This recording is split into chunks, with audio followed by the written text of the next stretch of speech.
Good afternoon. My name is Ray. I'm the founder of Step Conference based in Dubai. I must say it's been an amazing time in Istanbul. I've been having like 10 meals every day.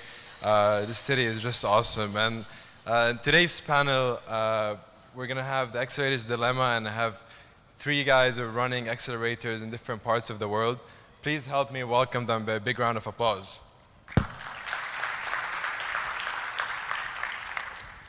I would like just to get a quick round of introductions before we start. We have Jens, Tony, and Tal, and Kamal. I'll let them introduce themselves and introduce the accelerators they run. Jens, starting with you. Yeah, my name is this working? I think we need a mic. We don't know which one is working. Let's make it more fun. Yeah, or we can just I think we can use the mic, yeah.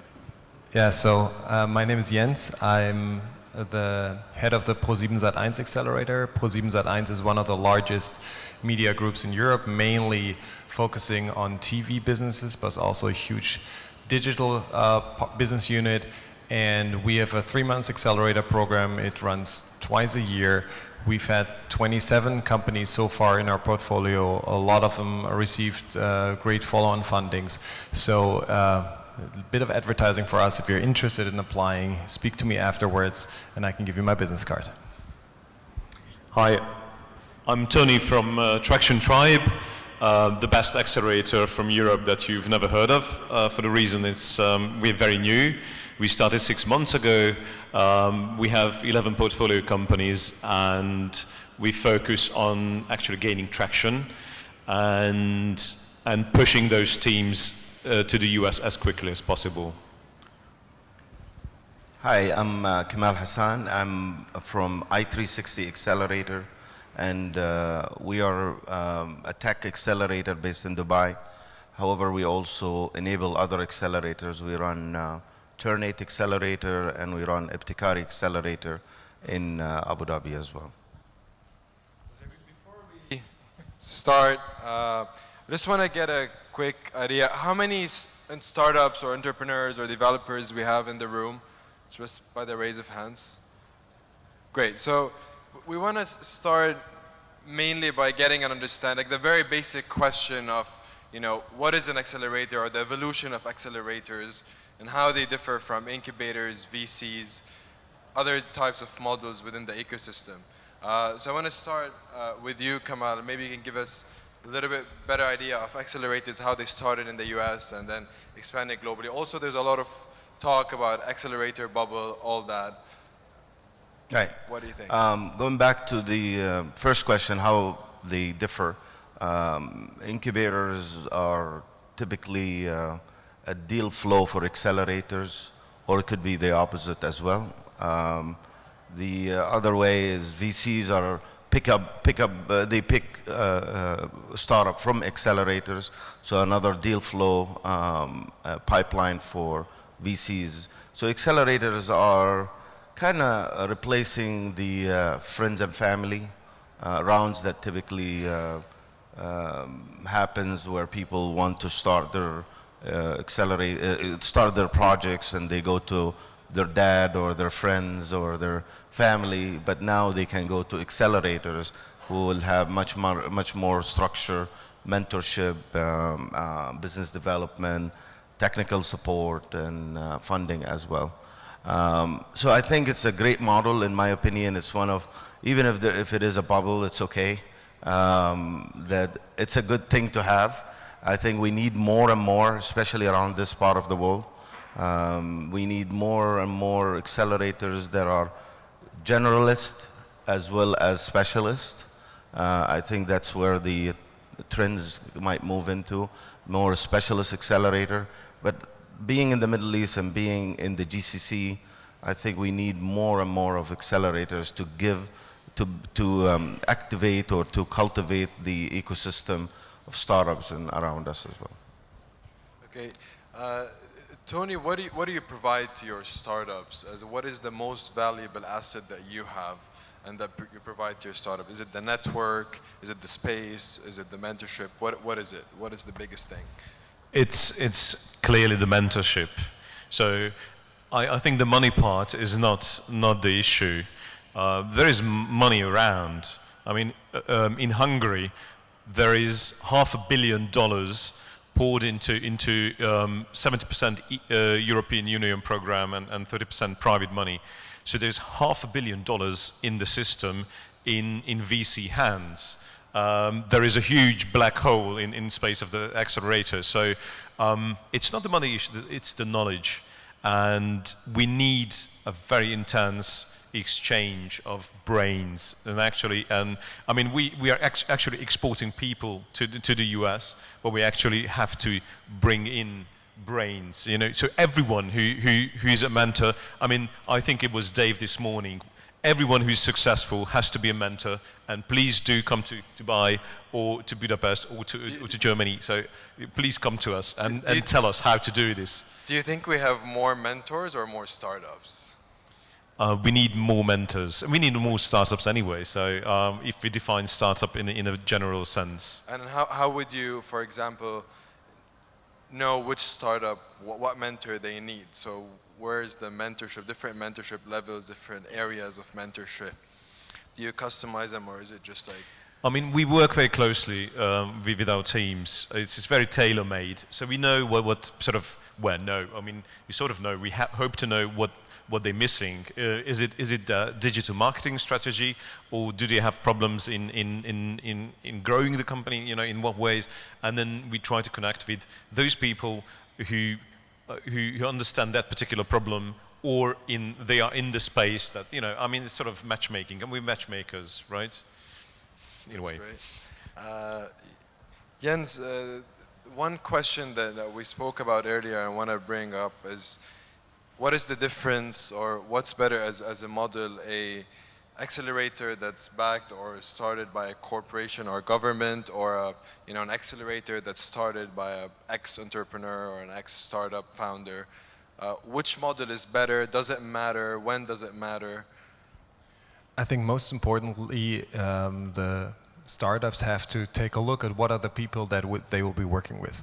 And irrespective of whether it's run by a private organization, a big corporate, or a government, as long as the mentors and the guys that run the program are great, well, why not give it a shot?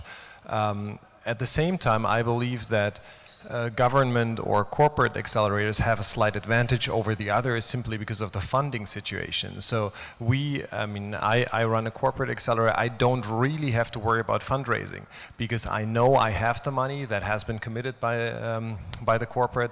And if you are a privately run accelerator, then you constantly have to think about raising money as well, which can be easy, but it can also be hard. And if the management team of the accelerator has to focus on that a lot of the time, then it might have a harder time mentoring the startups. But irrespective of who finances the accelerator, I think accelerators are a great model for startups because they, at least most of them, are very fair. And therefore, if I were to run a startup or start my own business again, I would definitely apply for accelerator programs. Do you think the accelerator itself that you're running is a startup by itself? Yeah, definitely. I mean, this is why I chose to do it, because you're combining the best of both worlds. I'm starting a company, the accelerator, and helping other startups, and being a mentor is just a great thing to do. That's great. Now, this takes us to another, I think, interesting question, which is, as an accelerator itself, what's the business model? What's the ROI? What other ROIs do you have besides, the return on equity from startups that you invest in or you take equity in? What are the ties when it comes to government or corporate? Why is a government interested in, funding or setting up an accelerator? Why is a corporation interested in that? What value do they bring to the table, and what do they benefit? I mean, for us, it's of course it's the return on investment. In the end, it's cash, but that's a long-term game. It takes a couple of years until you get the first equity proceeds. And in addition, of course, it's a PR value. You position yourself as part of the ecosystem, supporting startups. You have great access to early innovation. You can buy products early on. Use the services the startups offer, and get in touch with a lot of great talent, and that inspires your organization, your accelerator. So that's definitely, in addition to the financial return, it's a great thing. Kamal, also you've been through Turn 8, you've worked with DP World in Dubai and to start Turn 8 and working with the government on that part. What was the experience? How much value did it add to the accelerator itself, having this backup from DP World, and how did it add value to them? As I mentioned, we run 3 different accelerators. One is a private accelerator, one is a corporate accelerator, which is DP World accelerator, one is a government accelerator run on behalf of the government of Abu Dhabi. Each one of them is completely different. Each has different objectives. Each one of them is have a different mandate as well, but the process is the same because we enable all of them in the different ways. For example, in the Abu Dhabi accelerator, we're heavily focused on tech startup, mainly for Emiratis, for local Emiratis, because that's the mandate the government wants to do. In our private accelerator, our goal, our revenue model, let's put it this way, it doesn't come from the accelerator itself, because we complemented it with an incubator and a fund as well, and a consultancy as well. So the accelerator itself doesn't make short-term revenues versus capitalizing on the equity long-term. The DP World Accelerator is an interesting one because some of you who knows what DP World is one of these second largest port authority in the world, or port operator, I'm sorry. Very boring business. It's not like Telefonica or like T-Mobile or one of these fancy telecom companies. It's a very boring business, but they've realized quickly that they're going to be disrupted by technology. And one of their innovation strategy is to set up an accelerator outside their corporate boundaries, and to find technologies that at one point might help them continue their business and grow and move into more technology-based company rather than the basic, the traditional business model. So corporate accelerators are very interesting because they can lead to some sort of return quickly, because they can identify opportunity, like we saw the Telefonica accelerator. They kind of identify opportunities that they can take on some of these startups, and that's what we're seeing with Turn 8. Okay, until one of your main part of the business model is this connection with Silicon Valley and with the US. You also have offices in the US. Do you think an accelerator or your accelerator becomes more successful by having this association with the Valley and with US accelerator startups over there, and how do you make it work? I mean, there's a saying that every 5 miles that you go to the east from the valley, the knowledge halves. So you really have to be connected, and really we have to move a lot around. So I think that the very fact that we're here and you there and we here together, I mean, this is very, very vital. We have to exchange. That's very important. So it's interesting in terms of market size. What I learned here, that like Turkey or other big countries, you have a very different story from Hungary. In Eastern Europe, like Estonia or even Hungary, 10 million people.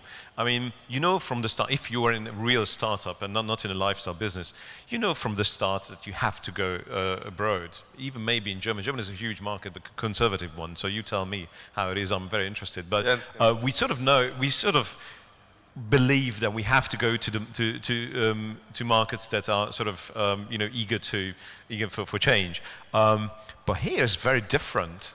And I was just sitting next to someone, from Iran, and they have a PayPal kind of thing going on there. It's so interesting. Your local market is interesting. So the answer varies from location to location, probably where you start first. And what's your advantage as a local accelerator versus US accelerators, and how does it differ?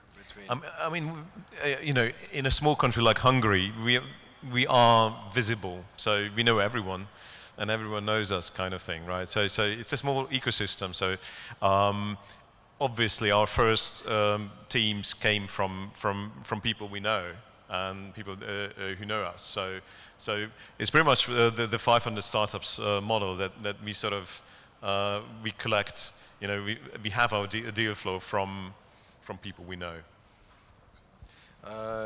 Jens, which startups do you think should go on an accelerator program and which ones shouldn't? The ones that are in doubt and the ones that don't like accelerator programs per se, they shouldn't attend, because then they won't be happy. There are a lot of startups that approach me and say, hey, you know, I mean, the typical question a startup asks is, I am under the impression that we are already too far ahead, too advanced for applying to an accelerator program. And I said, you know, if this is how you feel, you're probably right, because you won't be happy in the end. But at the same time, we explain to them that most often they're wrong. Because everybody, of course, believes that simply by having an idea and simply by having started a business, the company is already worth millions of euros. But really put yourself in an investor's shoes and think, would someone really pay that much money for buying that idea? Is it really that valuable? And most likely the answer is no. But we can help you get to that point where it is a real successful business model.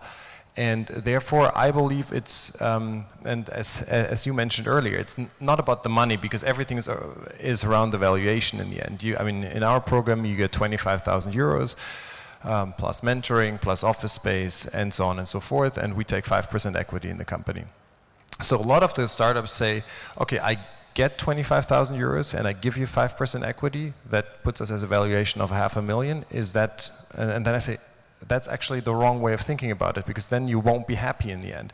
What you have to really understand is that you give us 5% in equity for the time we spend with you, for putting you in touch with the right people, for coaching you, for, you know, introducing you to venture capitalists, for making sure you get your follow-on funding, and so on and so forth. And that is value way more than the 5% that you give to us. And in addition, on top of it, you get 25,000 euros for you to come to Berlin or Munich, get an apartment there, buy your food, cover your travel expenses, and invest it a bit in your company. And that's how you have to think about it, because otherwise you always feel like you've basically given away too much, gotten too less, and therefore it's very important that you really are open to the coaching part of it. Do you usually allow, you said before that it's important for entrepreneurs or startups to kind of see who they're going to be working with and if they're comfortable doing that. Do you allow that kind of, you know, time for these startups to get to know you on a personal level and know you, like who they're working with before they apply or they start or they make their decision? Yeah, I mean, that's actually a very good question, because I always embrace if someone's really keen on exploring what it's like working with us. And if someone was interested and said, hey, I want to step by and take a look at who I would be working with, can I meet with you? I always say yes. But very few people do that, actually. But a lot of startups, however, they contact our alumni companies, and that's a very smart way of doing it. I mean, all of our companies, or the companies we've invested in, are on our website, and then they approach them and say, hey, what was it like? And that's probably the best you can do, because then you get first-hand experience, and most likely you get a fairly realistic picture, and that's in particular, it's possible if the accelerator has been around for a while and there are a lot of companies in the batches. It's only complicated for the first batch, basically. Can we get questions from the audience before we reach the end? Anyone has a question? Graduates in the room? All right. There's one right over there. Oh. Anyone that graduated from the accelerator? No one, except for... No, we are having an accelerator in Iran. So the question is that you guys have been around, especially i360, because I'm following up what the great job you guys are doing there.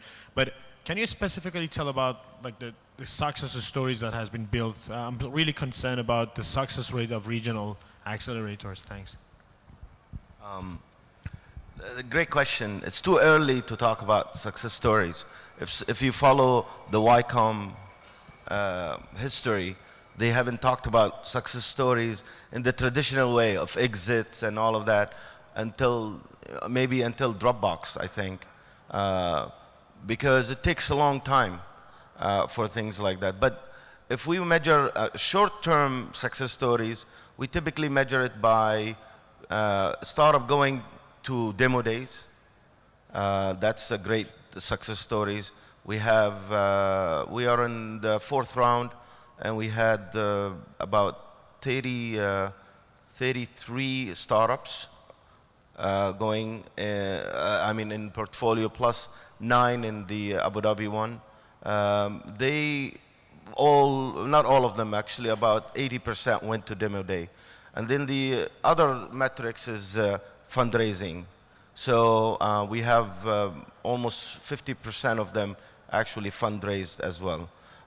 So if that's, for us, that's considered good success stories. We haven't seen exits yet because we've been around only for 2 years, less than 2 years. But I wanted to touch base on a very important thing that you mentioned about. We are setting up a pavilion in the Silicon Valley. Basically, our accelerator will have an office in the Silicon Valley. We have 3 startups already went to the Silicon Valley. And the reason we set up that, not for all our startups, but for selected ones, is because we believe they have greater potential for acquisitions, for exit, and for business development on the long run to be in the Silicon Valley. We suffer in the Middle East from, you know, exit